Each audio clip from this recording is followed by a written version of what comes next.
I'm Rich Schmidt. I'm here with Rachel Adams. We're at the Allison in Newburgh. It's February 4th, 2020. Thank you so much for joining us today, Thank Rachel. you so much. First question, most important question. Why wine? The most important question, absolutely. I grew up here in the Pacific Northwest. I grew up in Oregon, in Lake Oswego, just a little bit south of Portland. And I studied abroad. I had an opportunity to study abroad in college and went to Switzerland. And while I was there, did some inter-regional traveling and started really getting the food and wine bug, and realized when I came back from this amazing adventure that I had grown up with wine country in my backyard the entire time, and really found that there was so much to draw me and attract me to that. I had started college just being 100% certain that I would be a history major. I loved the way that history allows you to look back and to look at the lessons that are learned from our legacies. But I ended up studying anthropology. I took an intro to anthropology class in my first semester at the University of Oregon, and I realized it was answering the why behind history. That it talked about the issue of culture and about psychology and about why do communities make collective and individual decisions, and what's the context for historical events. And so I totally took a sharp turn and immediately declared my major as anthropology. Had a couple really incredible professors that pulled me along in that. And as I was leaving college, I worked in the nonprofit sector, mostly around women's health, and really just kind of I was now of age. I was able to go out in the Portland food and dining scene, to taste wines, to figure out where their origins were, to understand, for example, if I'm studying the Duren's family, production, what was happening culturally and historically in the time that those wines were starting to be made, and it was making all of these amazing connections for me. And I found that wine was really the alchemy of all of these other things that I loved. It was travel and science and art and community and building relationships and sustainability and farming. And I just thought to myself, there's something for everyone here. And particularly for me, it touches on so much that I'm interested in my own life. And so I actually took a very part-time job at Rex Hill and A to Z in Newburgh. I had a friend who worked there who hooked me up with an interview, and I told myself I could afford about 6 months at part-time, and if I wasn't full-time in the wine industry by 6 months, then I would go back to what I was doing previously. And I think it was about 6 months to the day that I was offered a full-time position there, and I've never looked back. So tell me about that first position, and so you got food and wine, you have this interest, and Right. now you're actually in the industry. So what's it like? What is the industry like, and what is your job like? Hugely different than I expected. As an outsider in the wine industry, a lot of people expect that all we do is drink wine all day, and I didn't expect to drink wine all day, but I did expect I expected a leisurely pace to the industry, and that is not true. I found out very quickly that everyone in this industry works incredibly hard, that there's a lot of technicality, there's a lot of hard skills that are required to work in the wine industry. You have to, especially in sales, you have to be able to, not only do you have to be able to have a personality that connects with customers, but you also have to have the analytical ability to figure out how your tasting room is doing, how your winery is doing, which wines are selling best versus which wines are struggling, and maybe why that might be, and how do we increase the profile of this particular SKU. And so I learned very quickly that I needed the math, the science, the business skills that I learned along the way in college and in my the early years of my career. And so that was a big surprise for me, but turned out to be a welcome one. I would say the position that I had at Rex Hill, even though I started very part-time in the tasting room, my only responsibility was to pour and talk about wine, and take inventory and make sure that the tasting room was clean and beautiful and welcoming. After I quickly rose into more full-time capacity, it was a lot more reporting. It was a lot more qualitative and quantitative analysis.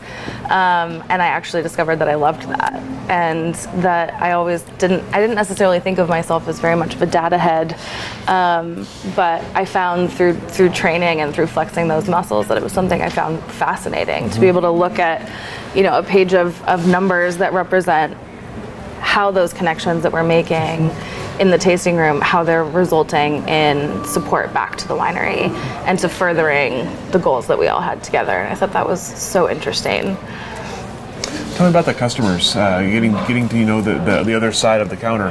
What were they like? What were they asking? What were the demands? What was it like being on that side of the counter? I mean, one of the things that I loved so much about being behind the bar through my entire Oregon wine career is just the variation in experience and understanding and passion about wine. So, you would have someone who literally was 21 and who was having their very first wine tasting, and you were going through those 4 S's of sip, smell, savor.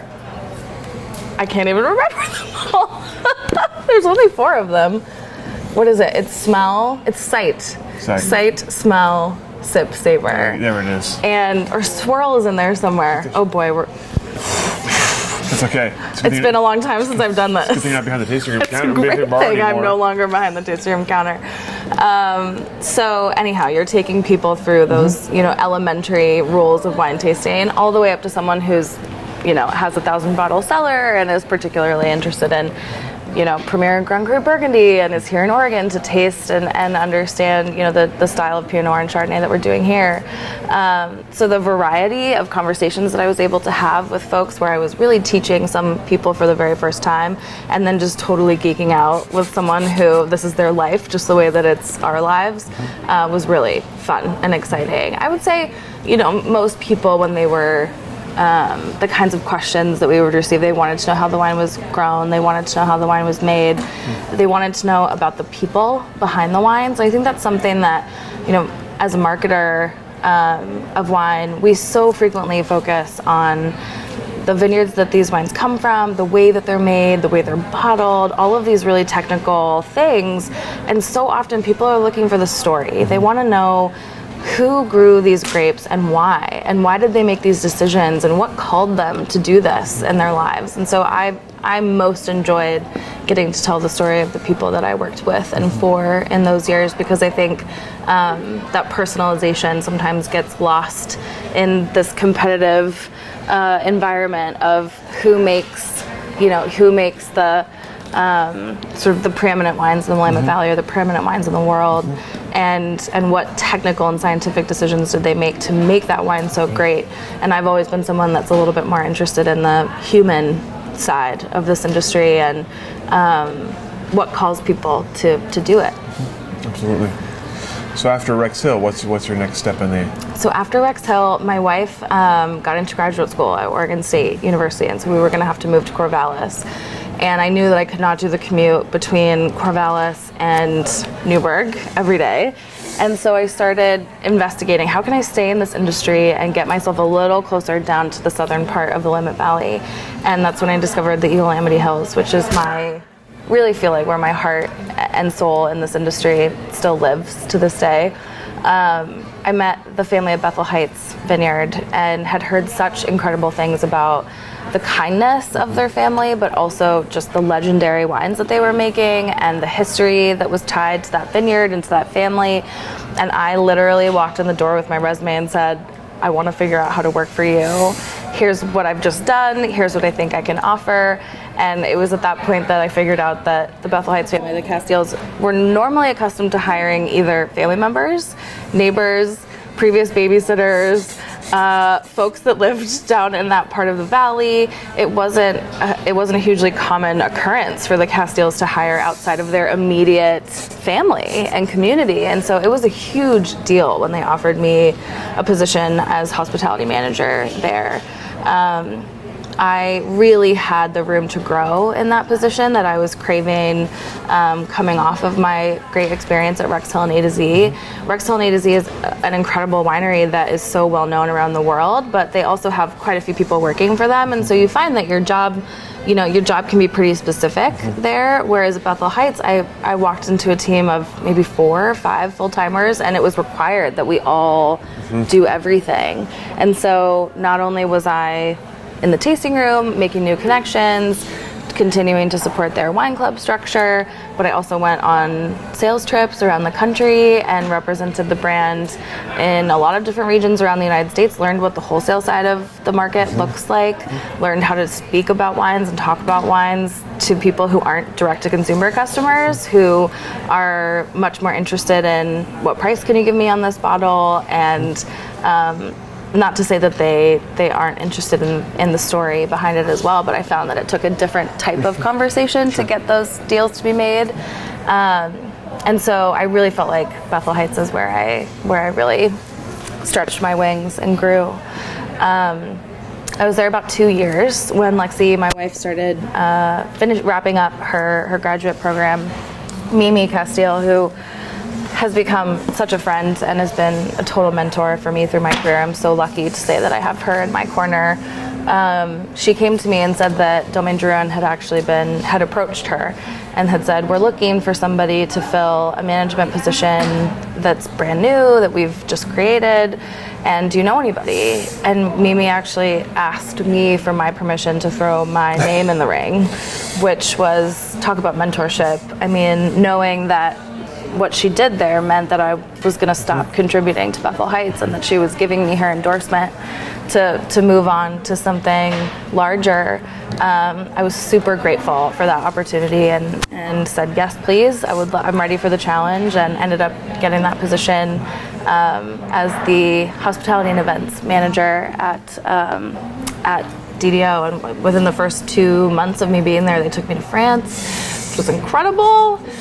And I got to stay in the Drouin family home there and taste in the caves, and we opened half bottles of every different village that the Drouins made a half bottle from, as we rode on bikes throughout those actual vineyards. It was a life-changing experience, and I was so grateful to them for that. And I was there for about a year, and then got another opportunity to go to Lingua Franca and work for Larry Stone. I was just like, it was kind of a when it rains it pours sort of time in my career. I still look back on that and am so overwhelmed and grateful that I had 2 really incredible opportunities back to back. And so I got to go back down to the Eola Amity Hills, where I had been missing the Eola Amity.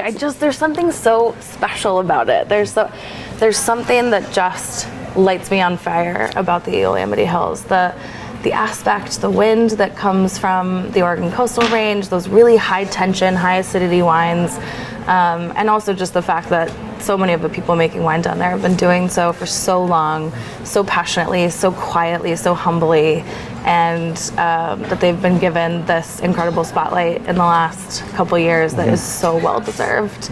Getting to work with people like Erica and Ken at Walter Scott, and the Vlasics at St. Innocent, and being back in the same neighborhood with the Castiles, who I missed so much, and also, of course, getting to work for Larry and getting to craft his Oregon wine story and to help build that direct sales program from nothing was just something I couldn't turn down. And so then I went there for about a year and a half, and then discovered it was time to go self-employed.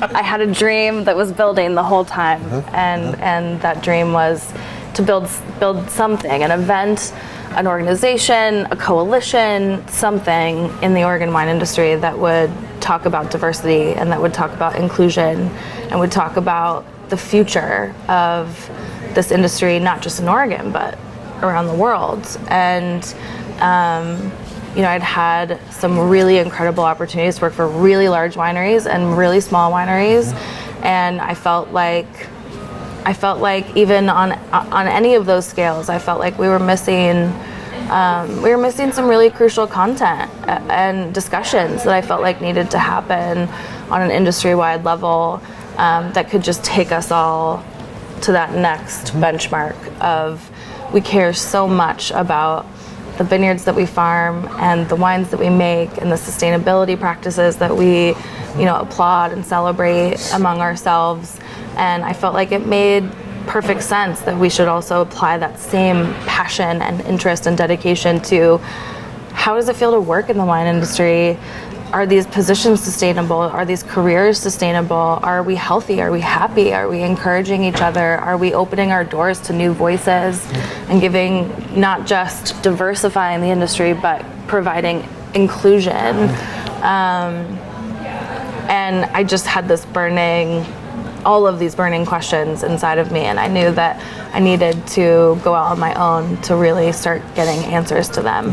And so Lingua Franca set me off with a lot of support and excitement for what was coming next in my career, and I took a giant leap and quit my job and gave up my salary and my benefits and said I have something to build. And of course my wife really held it down for a good 6 months to a year while I figured out what that was going to look like. I'm curious. You have this passion, this desire. Are there events that have shaped this, or is it just kind of a growing need that you've noticed? Are there things that happen that you're like benchmark moments on that? Yes, totally, absolutely. I, being a gay woman in this industry, diversity and inclusion is at the front of my mind all the time. And I even bring a ton of privilege to this space as a white cisgender woman in this community. And so, our identities are always intersecting. And the roots of my career right after college were solidly in women's health and advocacy for women's rights. And then I had this 8-year career in wine, and it felt like it was an opportunity to merge those two experiences into something new that hadn't been done here in Oregon yet before. But there were a couple, I found myself sitting in rooms around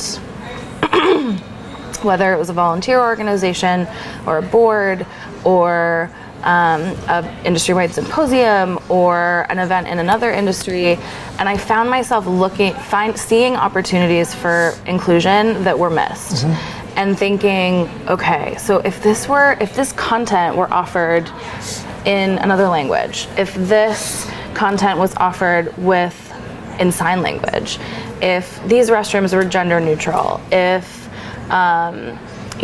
more of the speakers on stage were people of color, if I just started seeing these opportunities, these gaps in the content that we were providing, and I started wondering to myself, people in Oregon talk a lot about the lack of diversity that's here, racial diversity that's here, and that's not wrong. Oregon has a pretty heartbreaking history when it comes to racism and oppression, and so it's not shocking to me that people of color don't want to live here based on that history. But I also find in the wine industry that there's a lot of excuses made for why people of color aren't being put to the forefront and aren't being celebrated as equally as people who have traditionally been celebrated in this industry. And I was curious if there was an opportunity to show how maybe we could do this differently. And so Assemblage was born.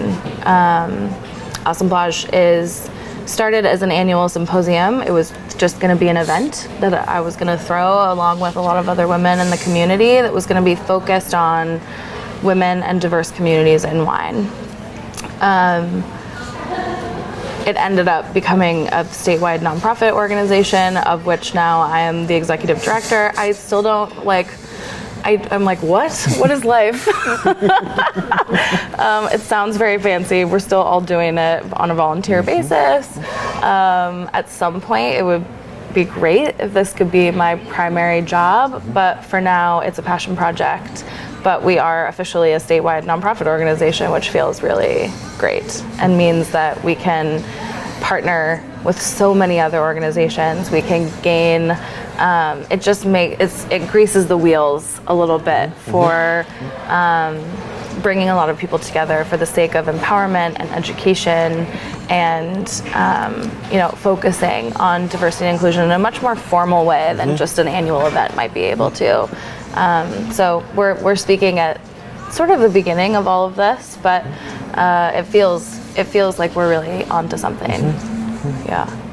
You've talked about a couple times about diversity versus inclusion. So tell me what, in your mind, what is the difference between diversity and inclusion?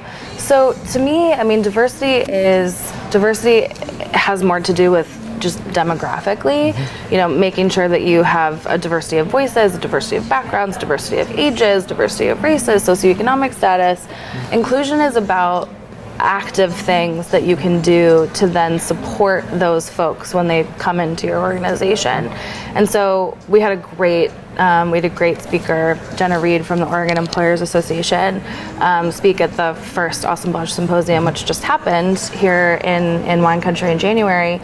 And she talked about how it's great if you go out and you hire, folks of differing backgrounds than yourself. But then if you leave the structures of your organization exactly the same and do nothing to change them, and then you bring in a diverse group of people and make it that much more difficult for those people to access resources, to access education, to access empowerment, you've basically just stood still. You haven't actually changed anything for those people. And in fact, you might have welcomed them into a place that's an additional burden because they've been sourced for the value that they'll bring to the company or to the organization, but haven't been provided for so that they feel safe and comfortable and are empowered within the space. So that's kind of a concrete way of for me thinking about diversity versus inclusion.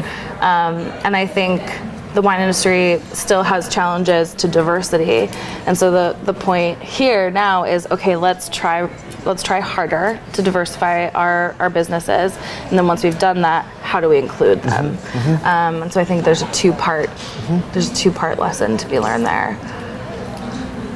So you have this. You've stopped your day job. You've got this dream. What point does the idea for Assemblage become what you want to do? You talk about an event or an organization. What does it become concrete? Did you model it off of something? Did you have this idea for what it would be? I went to a conference in Southern California last year called Girl Boss, and it was a huge awakening for me about how an organization, a company, an event could create so much community and so much learning and opportunity for women specifically. And that was a huge benchmark moment for me. Girl Boss is a little more oriented towards women entrepreneurs, so it was perfect for me at the time because I had just left my job. I had planned to start this new thing, whatever it was going to be. And so I went, it's not a cheap conference to go to, and I spent some of my last dollars on going to have this enrichment opportunity. And it was some of the best money I've ever spent. I met so many women that were doing such incredible, powerful, ingenious things in their community. I met one woman who was working on a delivery box to these delivery boxes. Some people do food, some people do clothes, pet supplies. She had one that was all centered around women's health and particularly menstruation, and was even conceptualizing boxes for queer parents who maybe didn't experience menstruation and have a daughter who needs help. And I mean, just meeting these women who were really thinking outside the box of, I have an idea, I have a unique perspective, I have something that I can contribute to the world in a unique way, and I'm gonna go for it, I came back so fired up and so excited to not just continue this idea that I felt resonated for me, but to see if it resonated for more people in the community, and it turned out it very much did. I immediately had conversation with a couple of my women friends in the wine industry on the Sunday of IPNC weekend, actually. We're all winding down from a busy IPNC weekend, having a couple glasses of wine, and we just started talking about the challenges that we face sometimes in the Oregon wine business.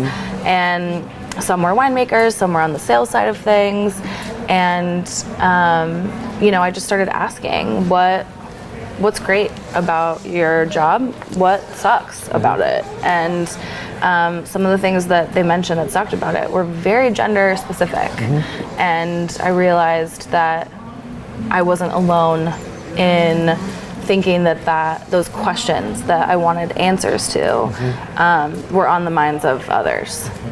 Yeah.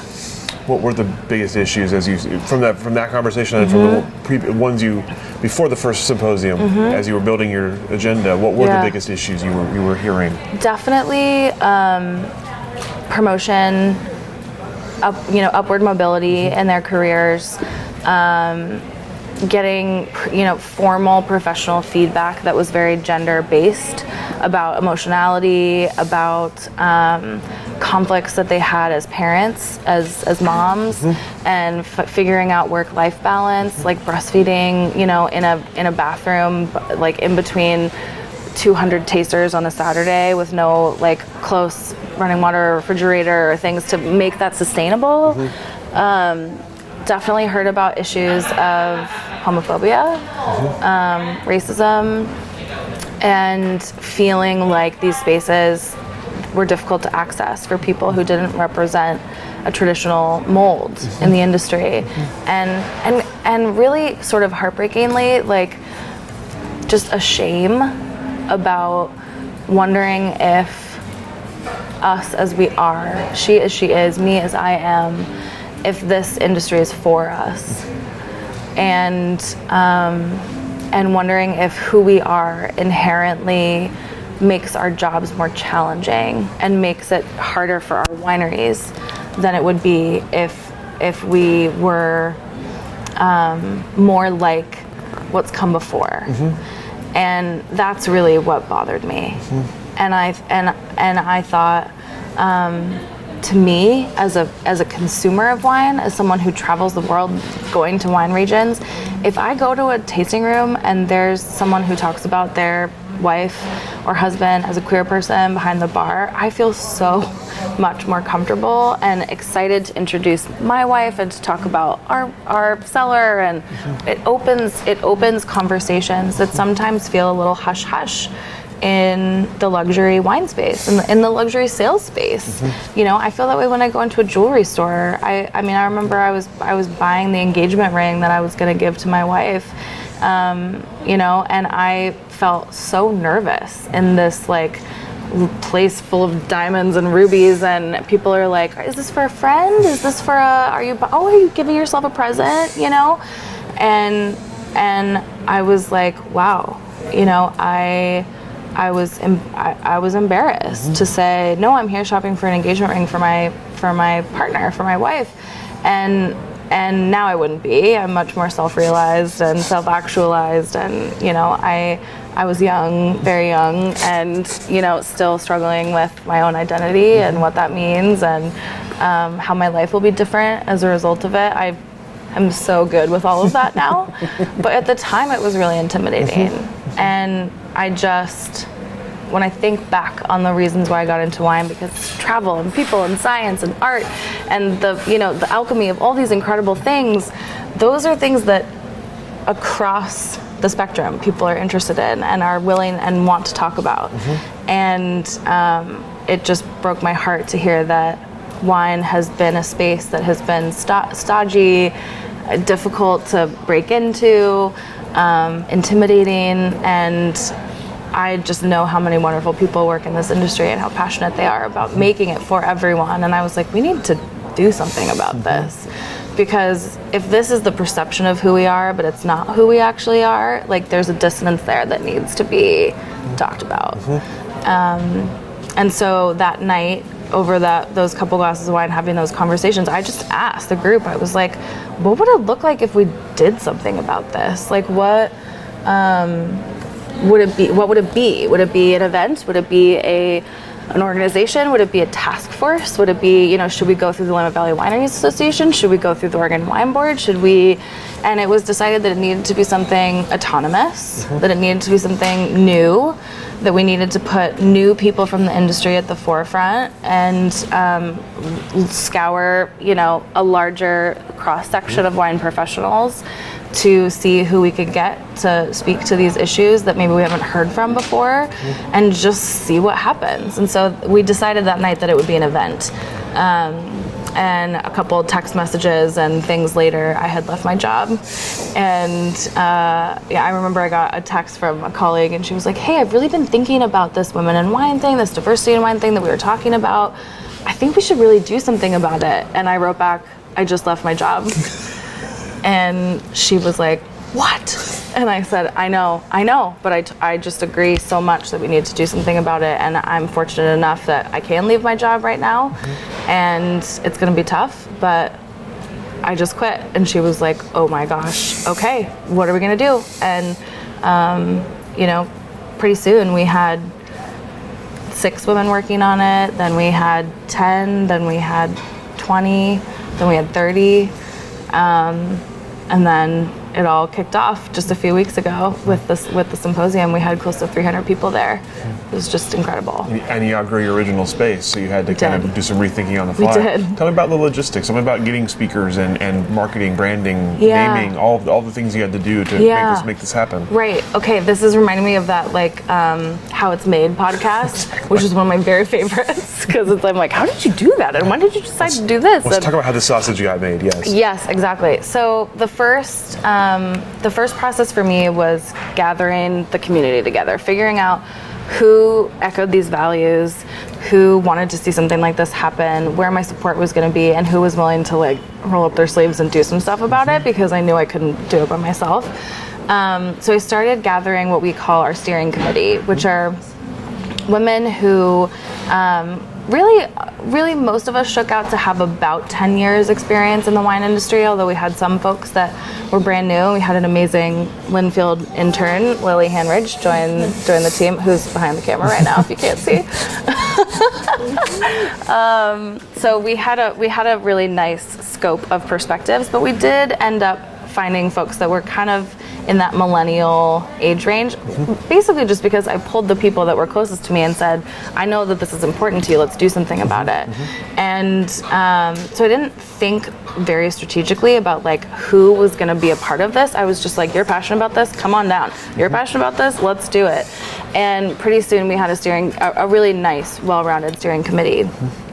I became pretty aware that we also needed some intergenerational discussions and advice and perspective. And so I started building what we call the advisory board, which were women that had 20 plus years experience in the industry, many of whom were part of some of those pioneering families. But I also wanted a nice balance of women who hadn't inherited a business, who had really chose wine and had charted a way through their experience in the industry without being a legacy. And so we ended up with over 10 women, some of my heroes in this industry. I mean, we had Eugenia Keegan and Mimi Castile and Bree Stock from the Oregon Wine Board, Kate Norris from Division Winemaking Company.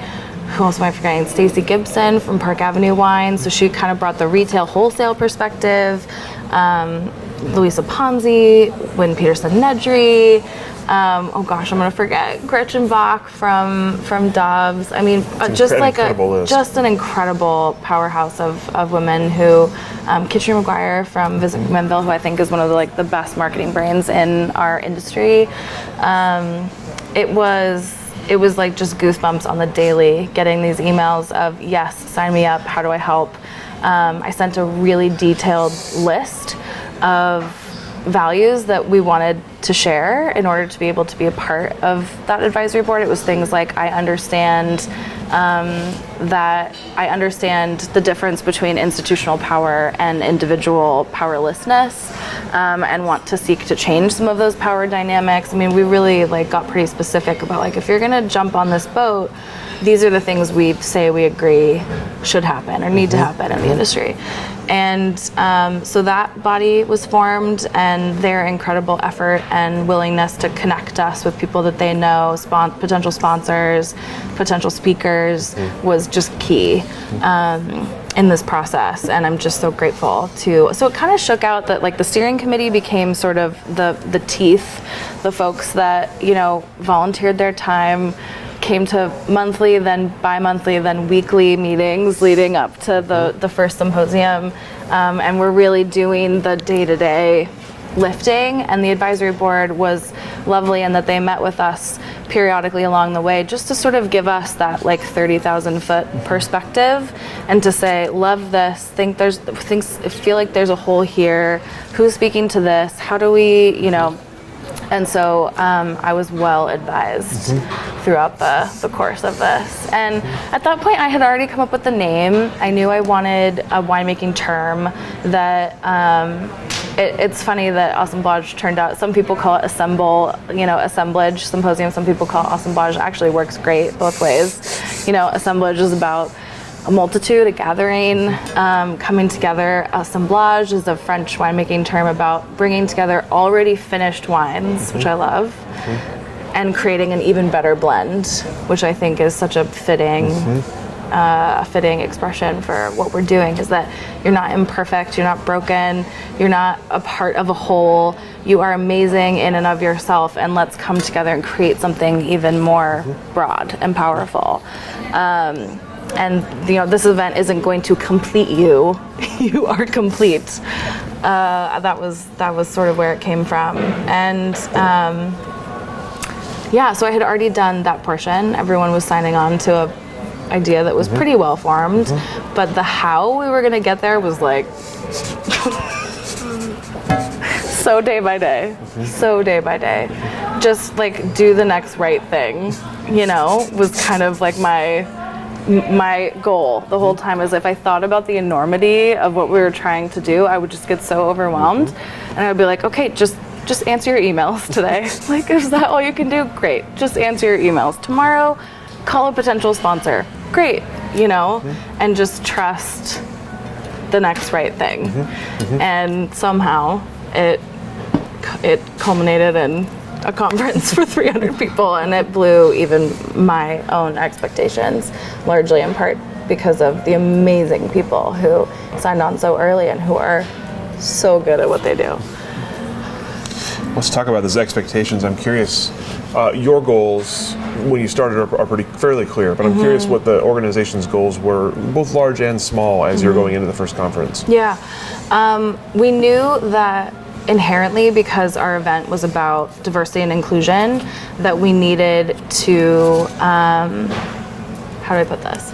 We needed to make sure that the event not only met expectations of the content that we were marketing on, but we also knew that in some ways we had it a little bit harder in terms of we really needed to impress people with the quality of the event, because we weren't going to have what I believe are some of the most important conversations yet to happen in the Oregon wine industry, and do it in a way that felt like an afterthought. And so we knew that the legitimacy of the event needed to be there.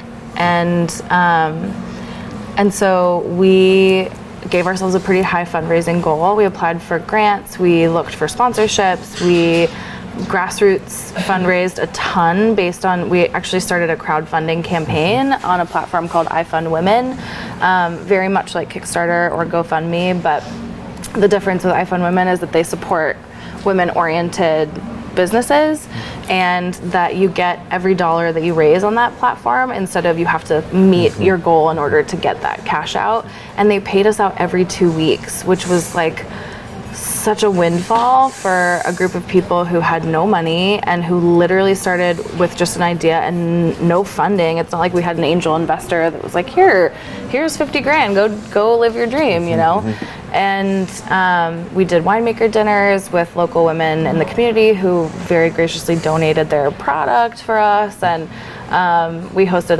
a block party in downtown McMinnville last July, and we charged it was like a couple bucks for every glass of wine that you wanted, but then there was a winemaker dunk tank where you could dunk a winemaker, and it was $5 to like try. We basically set up a carnival, and it all benefited Assemblage. So just thinking outside the box of ways to engage the community around these conversations and spread education while also having a great time and raising money for a good cause.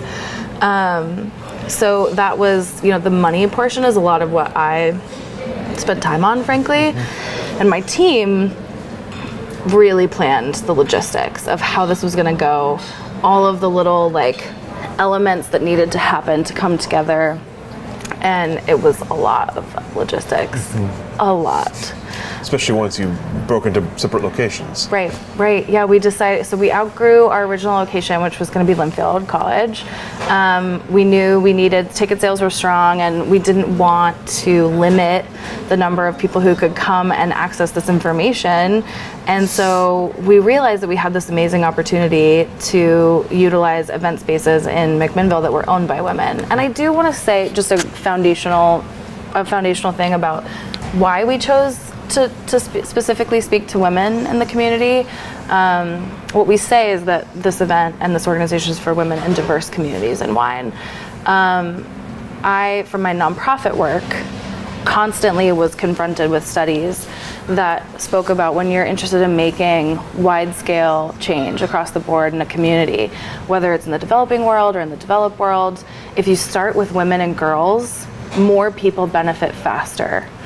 And it's just documented. I mean, Melinda Gates has done a ton of amazing research on this about, if you want to know how a community is doing, look at the state of the lives of women and girls in that community, and that is usually a really accurate predictor of the health of that community, the upward mobility potential in that community. Is that community thriving or not? Look at women and girls. And so women tend to have the instinct to bring others along with them. They share the wealth that they typically gain, and that's why that model tends to work. And so we were looking at large scale social change, and so informed very much by what the Gates Foundation has done and what a lot of those researchers have done, we decided to target women and diverse communities in the wine industry, thinking that we might have a chance of changing things faster. And so people ask often about, I'm so off, I have no idea what question you asked me. We're talking about goals, but we're doing great. Goals and logistics. Yes. You're doing great. Okay, perfect. Goals for the symposium, we definitely knew that we needed a legitimate event, that we needed to honor the topics in a very deep and real and actionable way. We weren't just going to say, let's talk about diversity, and then have everyone get together and be like, who has people of color on your team, raise your hand, and have that be the extent of it. We needed to really dig beneath the surface and find speakers that were brave enough to really bare their souls in a lot of ways and talk about, why we love what we do, just like we did in that living room in McMinnville. Why do you love what you do and what sucks about it? And get some really honest answers from those people. And I think we, especially that piece, I think we really achieved that. I was so proud of how gracefully and elegantly and bravely our community came together to have those conversations and to be really honest about the answer. I mean, Rich, I didn't even know if people would come. I was like, that we might be the only people that want to talk about this. People might be too afraid to talk about this. People might be really turned off by the idea of getting together and talking about some of the bad things that have happened to them in the wine industry. And it's, is this bad for certain brands? Will companies not support their employees going because they think that we'll turn them into activists that'll come back to the winery and say, I need better pay and I need all these things. And I was, there was a lot of, before that ticket link went live, there was a lot of is this going to be, are we going to get zero response? Are people going to be like, cool marketing, definitely not ready to have that conversation. And so there were a lot of points in this process where it was a lot about faith and, jumping into a void that I had no idea who or what would be there to catch us. And I'm so encouraged that we had almost 300 people show up and say, I'm super ready to have these conversations. And I was like, great. Thank God. Because we need them. Yeah. So tell me about the conversations that happened, about the speakers and the feedback you've gotten from the first event. Obviously, it's a couple weeks ago now, so you've had a little bit of time. Tell me about how it went on the ground and what you've heard since. Yeah. So it went incredibly. We've touched a little bit on the venue change. So once we decided that we were going to move venues, we rapidly needed to look in a pretty small rural community for a place that could host 300 people. And be able to do lunch and breakout sessions and have some private spaces, have some public spaces, and we had to get pretty creative. We really wanted, if we were going to support a local business and going to have our conference there, we would love for it to be owned by a woman. We're really lucky that most event spaces in McMinnville are owned by women, so it worked out great. We ended up settling on kind of bringing together like a fabric of event venues in the community. So we did Mac Market, who was brand new on the scene in McMinnville, owned by a woman of color who comes from the Seattle area. She just opened and was, we really wanted to profile that business. Plus the space was just so gorgeous and perfect for the kind of a vibe that we wanted to go for, which was non-traditional, very sort of cutting edge, and a place where we wanted to get people out of their typical environment because we felt like more unique and deep conversations might be able to happen there. We also leaned on the good folks at Elizabeth Chambers Cellar for their gorgeous space. Abbey Road Farm completely donated their entire venue for us to have lunch for 300 people 2 days in a row, which was just... That was really a game changer. We almost felt like we couldn't pull it off in McMinnville until Abbey Road came in and said, "We'll be your lunch location. Don't worry about paying us." There are hundreds of people I could mention that gave things for free to make this happen, just out of the goodness of their heart and their belief in these values. And then our last location was a brand new space in McMinnville called the Honeycomb, which was one of the very first churches in the McMinnville community at the end of the 1800s, and it's now been converted into a non-denominational event space. But that historical spot was really cool. So we had the full programming. The main stage was at Mac Market. Breakfast was there every day, and then we actually put people on school buses and carted them from location to location. We actually ended up sort of adopting this like go back to school kind of style. So we called each venue a classroom, and we put people on real school buses, very, very inspired by Oregon Pinot Camp and their kind of camper like experience. Because we find when you give it a theme, people are usually more willing to, get out of their comfort zone and be like, well, it's a theme, so old school bus is just fine. That's great. So you can imagine a lot of points at which everything could have fallen apart during those 2 days. We didn't have a single bus get lost. We didn't have a single person get left behind. We didn't have a bus break down. I mean, the number of things that were actually out of our control, that we did everything we could to put everything in place to make it happen. There were a lot of points where things could have just fallen apart, and it didn't. It was miraculous. That was my first thought when I saw that. I was like, oh, that's a lot of logistics. Move 300 people in 10 minutes, from a seated position onto the correct bus, and then 20 miles down the road, and we didn't have a single snafu. Like, I'm not expecting that level of perfection in future years. I'm prepared. We also had a threat of snow for the 2 days. That the 2 days that had a forecast for potential snow were the 2 days of Assemblage, and we had lots of people reaching out and saying, "What do I do if I get stuck or I can't come?" So we had a lot of thinking to do on the back end of like, how do we get out ahead of this? What do we do if people ask for refunds? What do we So you're probably hearing a lot of experimentation went into this. It was our first time, and we're all very relieved that we'll never have to do the first year of Assemblage ever again, because there's now at least a little bit more of a roadmap that I'm very grateful for. So what are your next steps now? What now that you've gotten the first year and you've gotten this positive experience, where does it go now? The result has been overwhelming. the response has been mind-blowing to me.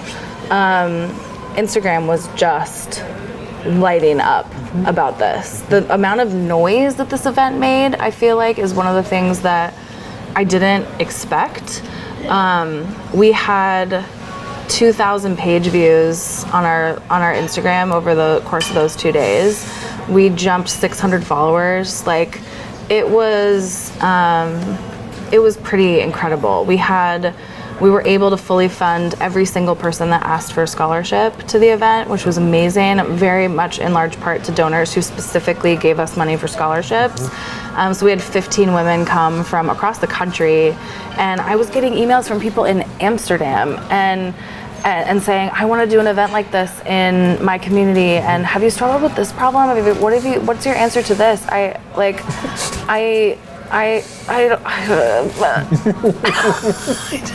don't know how to. It's the downside of being a trailblazer. Like, words fail, you know? And the other thing that happened is that an incredible number of women started reaching out to me and saying, and to speakers, and to saying, I felt like this industry was not for me, and now I don't anymore. Or I've met some incredible women over the last 48 hours, and they're already changing my life. I met my future mentor here. I decided I'm going to leave my job. Like, that happened. You know, I realized that I can't continue working at this particular place, and you helped me get clarity on that. I'm going to ask if I can go part-time. I'm going to advocate for myself and say I need a 401k. And you know, so the action that was happening in real time was really inspiring. I had one person come up to me and say, I just went back to my winery for a quick lunch break. My boss asked me how Assemblage is going, and I said, we're not doing enough. We're not working hard enough. We're not reaching enough people. We are not nearly diverse and inclusive. And got an email later that afternoon that said, here's 10 grand, make it happen. Wow. What? And it's pretty. I had an email from somebody on the East Coast who said, would love to partner with you on next year. Da, da, da, da, da. I assume this event is in New York City, right? Like, where else could it possibly be? I was like, not yet. It's a long school bus trip, though. Yeah. School buses would. Yeah, that part of the logistics would have to change. You know, so the fact that we created something that from the outside world, you know, really was driving the conversation nationally was so spine-tingling. Elaine Brown was one of our speakers. She's an incredible journalist, Native Alaskan, just a powerhouse. And she speaks at these things all the time. You know, we are not the only Women in Wine event nationally, and I'm very aware of that. And there are some that have been at it a lot longer than us, and who have much wider reach than we do.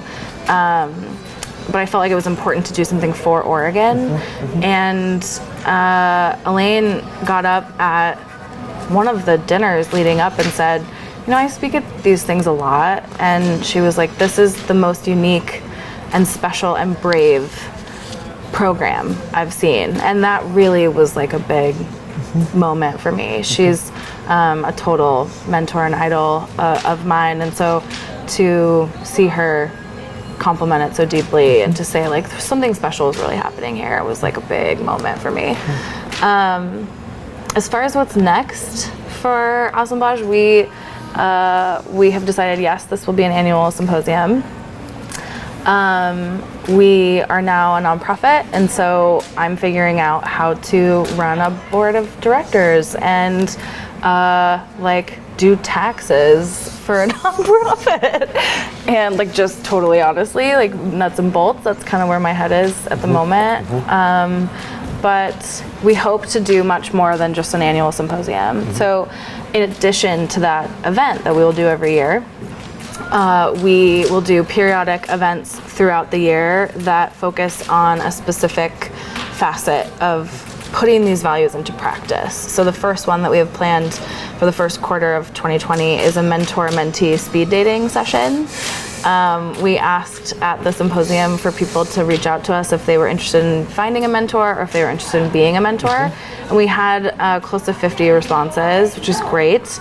And so we're going to create an event where you literally speed date and you decide, you sort of tell us what your top 5 mentors, what your top 5 mentees are, and then we do the matching for you. Incredible. And we say, here's your mentor, here's your mentee for the next year, and then we provide consistent support and opportunities for those duos to meet, to collaborate with each other, and then to check in on how that. I would love actually to, if there's like a powerful power couple that arrives from this, if they could speak to their experience next year of what their year of mentor or mentee was like, I think that'd be incredible.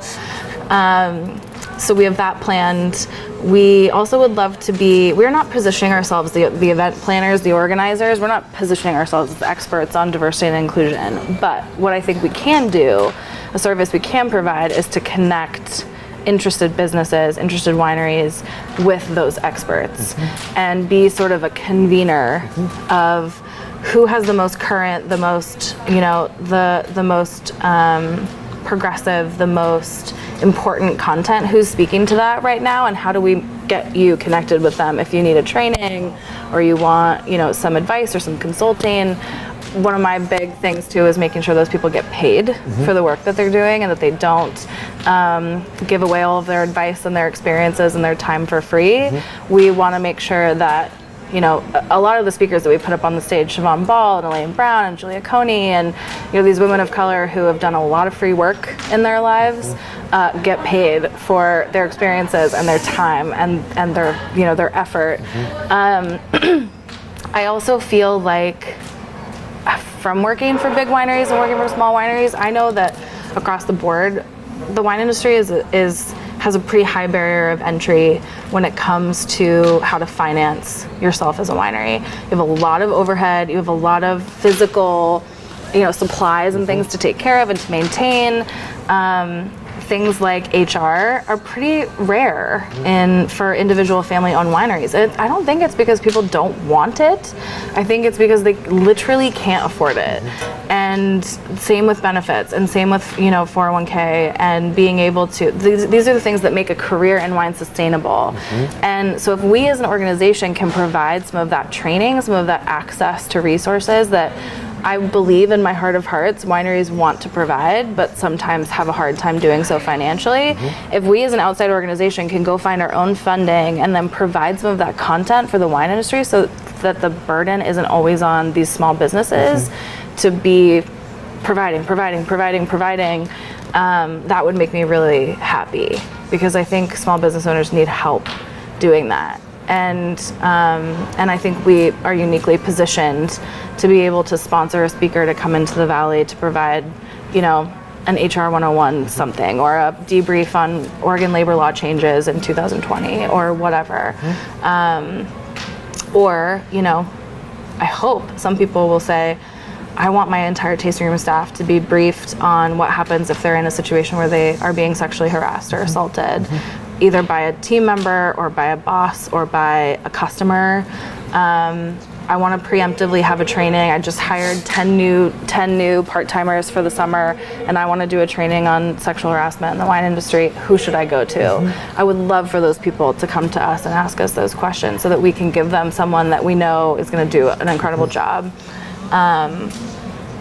Because so often in this industry, I feel like we are reactive, not proactive, when it comes to making sure that people on the job have everything that they need, not just the outfit, the right shoes, the knowledge about the wine, your OLCC permit for pouring, but everything they need to be successful at what they do, which is also about knowing who has your back in what scenario and how to get out ahead of it rather than waiting for something to happen and then going back retroactively and saying, yeah, we probably should have had this policy and had this oversight. And yeah. You're talking about the national and international people coming to you, and is there a thought to go beyond Oregon with this organization, or are you staying Oregon specific? Yeah, it's fascinating. The top 2 things that I heard at Assemblage were, this feels like this event has been happening for 10 years. This does not feel like a first time event, which was huge praise. And then the second was, are you planning on taking this on the road? And I was like, that sounds really hard. Like, I live in this community. I live and breathe this business, and it was still hard to do it in my own backyard. So while I'm incredibly flattered, we all are incredibly flattered by that, for now our focus is on Oregon.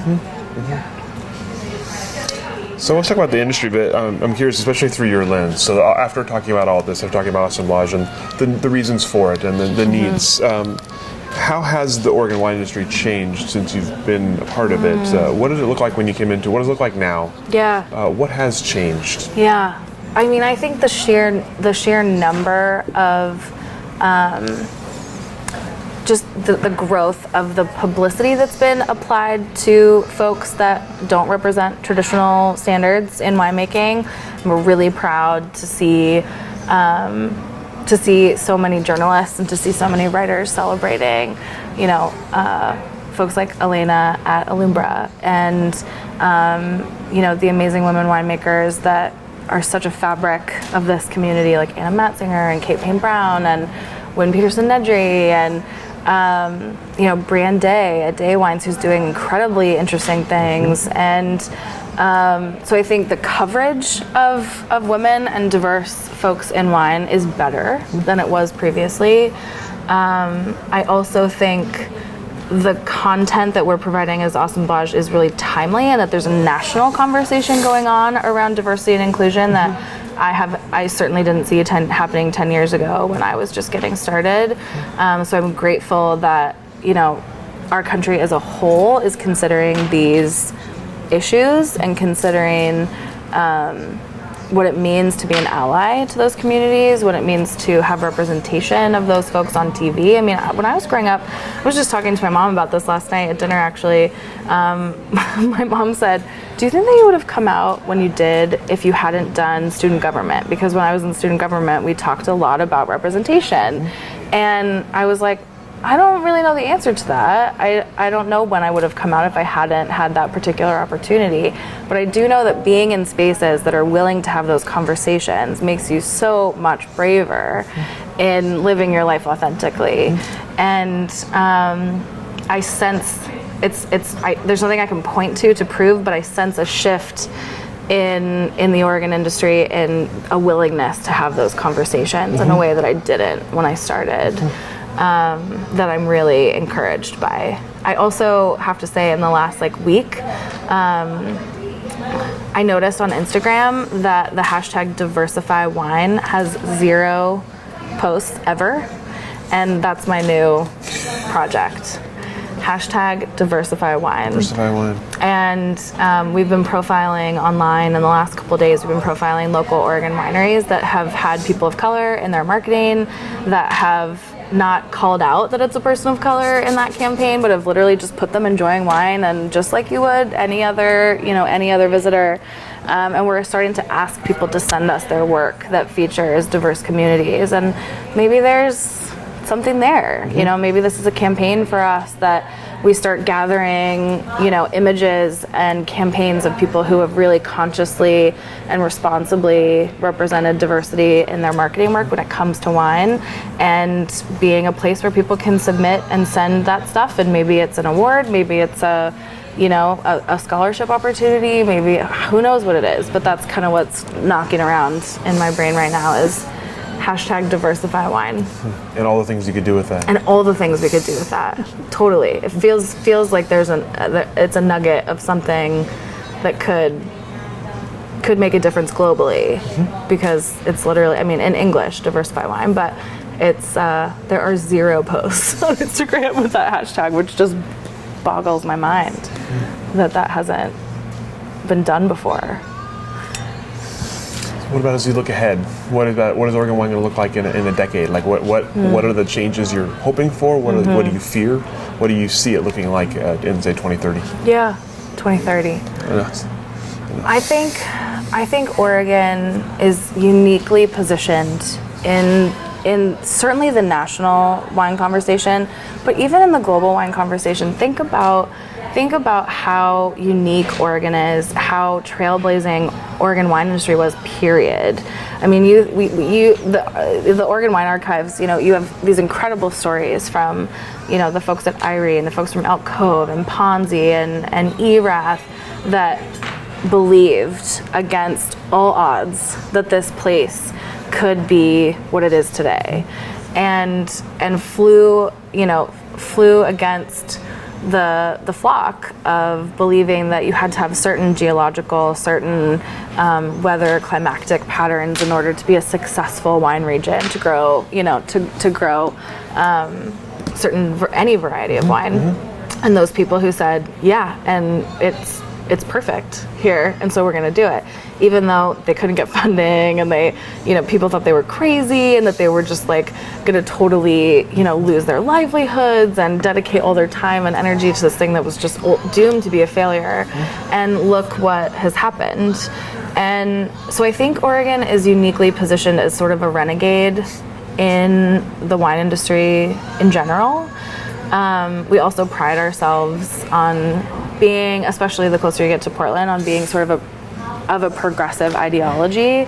And I think it's time for us to check back in on those original values that we set forth with in the early days. We talked, pioneers talked a lot about how they could not have done what they did without each other. Collaboration was a huge piece in, all boats rise with the tide. I also noticed there was a strict code that they held themselves to of quality from the beginning, of even getting to the point where you're petitioning the legislature to increase the stringency of labeling laws in Oregon, saying, I know in California you can put Pinot Noir on a label and 75% of the fruit can be something else. In Oregon, we want it to be 95%. We want typicity of what Pinot Noir from Oregon means, and we don't want to dilute that figuratively or literally. And so there's this incredible drive here for doing the right thing, and for doing it together, and for lifting each other up, not with a handout, but with a leg up. And I think we are just poised to talk about these things. We should be leading the national conversation in diversity and inclusion, because it's who we are, and it's who we've always been. And I just know that I really believe that 10 years from now, my hope is that we will have far more winemakers of color. We will have gender equity in cellars, where there's just as many women working in a cellar as there are men, and that they're rolling barrels, and that they're doing the physical work of production just as much so as their male counterparts, because they can do it, they should do it, they're brave enough to do it, and the men in the cellars who maybe knew how to do it taught them how and didn't do it for them. And I think that we have an opportunity here to lead the nation and to lead the world in these kinds of conversations. Like I said, there are a lot of women and diversity in wine events around the nation, but they do move. They move from place to place, and I've noticed that. And I wonder what that does to, it's easy to attend an event and then to go home, but if you go home and you're the only one in your region that went to that event, how much change can you make as one person? A significant amount, but not as much as if your entire industry, if your entire region went to that event. And they're all thinking about those conversations. And everywhere you go that night, like I heard from Assemblage, Thistle in McMinnville was full, Pizza Capo downtown was full, and it was all women, with the din of the conversation, booming in these spaces, because everyone couldn't wait to hear what everyone else thought about what happened that day. And if you can't go anywhere and avoid these conversations, that to me makes change. That to me makes progress. If everyone's talking about it and you're not the only one trying to say, oh my gosh, do you have 5 minutes? Let me tell you about this thing I just experienced, because we all need to know this. And so maybe that's an argument for staying close to home with this event and just continuing to beat that drum of Oregon leads the nation on this, and continuing to do that. So you're probably hearing a lot of uncertainty in like what's next or what I think the next 10 years will look like, but I certainly hope that Assemblage can be a driver for people really not shying away from those conversations and having them over and over and over again, and really going to that place that's sometimes uncomfortable and finding comfort in it. What about for yourself as you look ahead? Obviously, you've done a lot already. You've had a lot of changes already, a lot of life changes already, and job changes. Tell me what you see as you look ahead for yourself at that same time span. I've learned a lot about myself in this process. I've learned that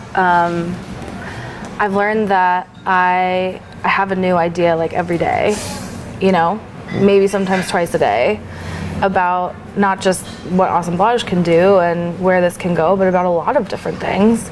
And so I'm trying to, in my non-Assemblage capacity, I've been doing sales and marketing on a consulting basis for a couple different brands, for some tourism agencies, and getting to kind of stretch my storytelling muscles, and I'm still in the sales and marketing game, which I'm so happy to be doing because I don't want to leave all of those hard skills behind that I learned how to do so well since my beginning at Rexhill. I really love that stuff. And so figuring out what moves people to buy and how to tell this story in such a way that you really feel like you know the winemaker, you really feel like you know the vineyard manager, still totally lights my fire.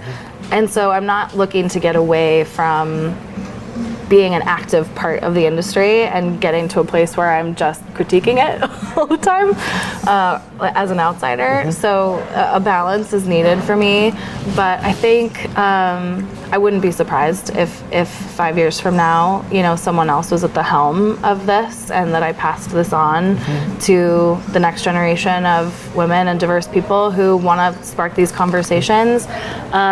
And I also wouldn't be surprised if 5 or 10 years from now I'm still doing this. There's really no clear path from here. I think I'm still in that place of do the next right thing. And I'm totally stealing that from Frozen 2, by the way.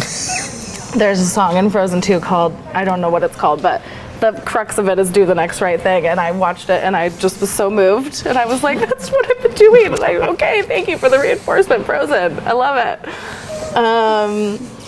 But I really think those are words to live by. And so no immediate plans to do like I did a year and a half ago and quit my job and jump into the void. I'm pretty comfortable where I am, and I want to see how far this Assemblage road can take us, because it is moving me deeply on a daily basis and challenging even my held beliefs and my personal biases. And I feel like I'm personally benefiting and growing so much from just being with these women and being a part of this community. And I can't foresee letting it go anytime soon. It's too good. It's too great. But I see it getting a lot bigger and changing a lot. And who knows? Maybe one day we will do Assemblage in New York City. Check back with me in 5 years and we'll see. That's right. You can have another first time. That would be great. That'd be great for we could do another year one. Great. Okay, yeah. Now I don't want to do that.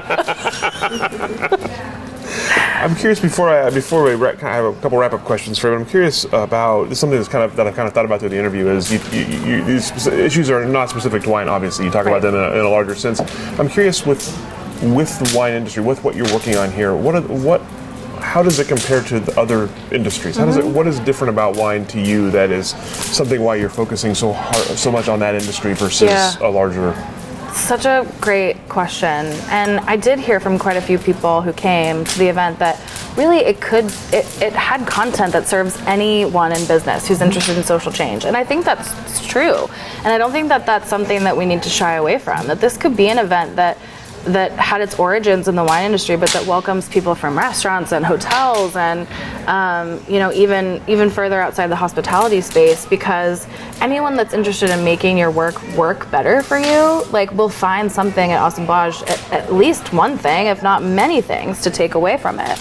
But I think the reason why I feel like the wine industry particularly needs this is that very similarly, I think wine has a lot of comparisons to restaurant, entertainment, engineering, these other industries that have recently had some pretty serious reckonings about diversity, inclusion, particularly about like the Me Too movement and sexual harassment and assault. There are a few key comparisons to be made. There's kind of a fractured like small business mentality where like the culture changes from business to business. There's also kind of a celebrifying of people in the business. There's winemakers kind of sometimes, there's like the rock star winemakers that just have that swagger and have a huge Instagram following and who throw their weight around a little bit because they know they can, and people who just are like, oh, Mr. So-and-so, yes, we have your preferred table ready for you in the back, and I'm not trashing any of that stuff. I'm just saying it happens, and so there's sometimes a lot of attention given to the few at the top and not as much attention given to those who make the industry run on a daily basis in a different capacity. There's a lot of non-traditional working hours, non-traditional working environments. So people are selling wine in bars and hotels and restaurants at night. Sometimes you're going on ride-alongs with your distributor in another city that you're unfamiliar with, and you're by yourself in their personal car driving around with them all day. There's a lot of like room for things to happen and not a lot of preemptive training, discussion, support for what could happen, And I don't think it's like disaster searching to talk about those things, even if they haven't happened or you don't know that they've happened at your company. To say you're going to be in a person's car you've never met for 8 hours in a city you don't know, and you're going to be staying in a hotel room by yourself, and they're going to be picking you up and dropping you off there every day. Like, what's your comfortability with that? Is there anything we can do to make that more safe for you? Those kinds of opportunities are ripe for, plus you add alcohol into any of those scenarios and doesn't tend to get better, And so I think that's why this is particularly needed in wine, is that it really does share, you're not sitting in a cubicle at your desk every day in the same place every day for 8 hours every day with your supervisor 2 desks away. There's a lot of getting out in the community that makes our jobs so fun and so interesting and so dynamic, but that also make them risky. And so I think wine is uniquely suited to absorb and think about this content. So I'm assuming you've gotten this question a lot. I'm assuming, or the specifics of it. But if someone were coming to you, want to join the Oregon wine industry today, would you have words of wisdom for them? And specifically in this case, also, would you have different words of wisdom if they were a woman, or person of color, typical minority? Yeah. I think my advice for anyone entering the Oregon wine industry is do it. Yes, it's an incredible place with so much to offer you, so much richness. We often talk about how sometimes the wine industry has a reputation for not paying very well or not making it's not, you're not going to make $1 million in the wine industry, but it's going to give you a life that is rich and interesting and inspiring and fun and cool, like what we get to do every day is so cool, and it is never lost on me. And so, and I want to say too that while Assemblage has a lot to say about how we can be better, that we wouldn't do this, we wouldn't put all this effort in, we wouldn't have killed ourselves for the last year and a half to have this event if it wasn't worth fighting for. And so I would absolutely say yes, do it. I would also advise mentorship is so huge. It is very much more, I have experienced the wine industry to be very much more about who you know and what relationships you have than necessarily what technical experience you have, what degree you got. The number of times people ask me whether or not I got a bachelor's or a master's or what my grades were in college, is like nothing. No, of course not. It's about getting out there. It's about making connections. It's about offering yourself up. Volunteer for everything you possibly can. Volunteer for Oregon Pinot Camp. Volunteer for IPNC. Volunteer for the Oregon Wine Symposium. Volunteer for Assemblage. And just be seen ask people how they got into the business. People love talking about themselves. Just get to know people as fast as you can. And, hopefully you do it because it's fun and interesting to you, but even if it's strategic, great. I also suggest if you can find sort of 2 mentorship roles in your life. One person who's really a lot like you, and one person who's really not a lot like you, and who brings a very different perspective. You want to make sure your value systems align. I'm not saying go find, the equivalent of the devil's advocate in your life, because that just leads to frustration. But find someone who shares your values, but who does something totally different in the wine industry, or who has a totally different perspective, just to keep that discourse rolling, and so it's not just an echo chamber. I find a lot that salespeople stick together, and production people stick together, and vineyard folks stick together, and there can be sort of these little micro communities in between, because people's interests are the same, and that makes perfect sense.